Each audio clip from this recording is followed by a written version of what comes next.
اور تم محتاج ہو، وَإِن اور اگر تتولوا تم منہ موڑ لو، یستبدل وہ تبدیل کر دے گا، قومن ایک قوم کو، غیرکم تمہارے سوا، ثم پھر لا نہیں، یکونو وہ ہوں گے، امثالکم تمہاری مثال کی طرح۔ اب یہاں پہ آخر میں اللہ تعالیٰ کہتے ہیں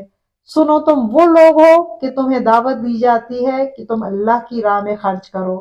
پھر تم میں سے بعض وہ ہیں جو بخل کرتے ہیں، اور جو بخل کرتا ہے تو بس اپنے آپ ہی سے بخل کرتا ہے، اور اللہ بڑا بے نیاز ہے اور تم محتاج ہو،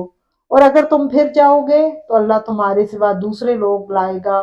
پھر وہ تم جیسے نافرمان نہیں ہوں گے۔ اب یہاں پہ اللہ تعالیٰ نے کھل کر کہا کہ تم وہ لوگ ہو کہ تمہیں جب دعوت دی جاتی ہے کہ اللہ کی راہ میں خرچ کرو تو پھر تم میں سے بعض تو وہ ہیں جو بخل کرتے ہیں، کیونکہ عہد نبوی میں جنگ کے لیے لوگوں ہی سے مال جمع کیا جاتا تھا، مدینہ میں ٹیکس وغیرہ نہیں تھے اور نہ ہی سرکاری خزانے میں بہت کچھ ہوتا تھا، اس لیے جب بھی جنگ ہوتی تو گھوڑے، اونٹ، تلواریں وغیرہ سب لوگوں کی اپنی ہوتی تھی جن کو وہ جنگ میں استعمال کرتے تھے، اور پھر غریب لوگوں کی مدد بھی اسی سے ہوتی تھی۔ یہاں اسی طرف اشارہ ہے کہ بعض ایسے بھی ہیں جو اس وقت کھل کر خرچ نہیں کرتے اور ہاتھ روک لیتے ہیں، اور پھر اللہ تعالیٰ نے صاف کہا جو بخل کرتا ہے تو وہ اپنے آپ سے بخل کرتا ہے۔ انسان اپنے نفس کے لیے کیسے بخل کرتا ہے؟ کیسے بخل کرتا ہے؟ اپنے آپ کو اجر سے محروم کر کے۔ انفاق فی سبیل اللہ انسان کی اپنی نیکیاں بڑھانے میں کام آتا ہے۔ اللہ تعالیٰ کا انفاق فی سبیل اللہ کا مطالبہ انسان کے اپنے فائدے کے لیے ہے، کس کی وجہ سے تمہیں قیامت کے دن جہنم کی آگ سے بچائے گا اللہ۔ صدقات تمہاری ڈھال بنیں گے، اور اللہ تو ویسے بھی غنی ہے، اللہ نے کہا اللہ غنی ہے، تم ہی محتاج ہو، اللہ تمہارا محتاج نہیں، تم اللہ کے محتاج ہو، تمہیں اللہ کی ضرورت پڑے گی۔ انفاق فی سبیل اللہ کی ضرورت انسان کو ہے کہ اسے وہاں پر وہ جہنم سے بچائے۔ حضرت ابو ہریرہ رضی اللہ تعالیٰ عنہ سے روایت ہے کہ رسول صلی اللہ علیہ وسلم نے فرمایا بخیل اور صدقہ دینے والے کی مثال ان دو آدمیوں جیسی ہے جن پر لوہے کی دو زرہیں ہیں۔ صدقہ دینے والا جب صدقہ دینے کا ارادہ کرتا ہے تو اس کی زرہ اس پر کشادہ ہو جاتی ہے حتیٰ کہ اس کے نقش پا کو مٹانے لگتی ہے، اور جب بخیل صدقہ کا ارادہ کرتا ہے تو وہ زرہ اس پر سکڑ جاتی ہے اور اس کے دونوں ہاتھ اس کی ہنسلی کے ساتھ جکڑ جاتے ہیں، اور ہر حلقہ ساتھ والے حلقے کے ساتھ پیوست ہو جاتا ہے۔ وہ کوشش کرتا ہے کہ اسے کشادہ کرے لیکن نہیں کر سکتا۔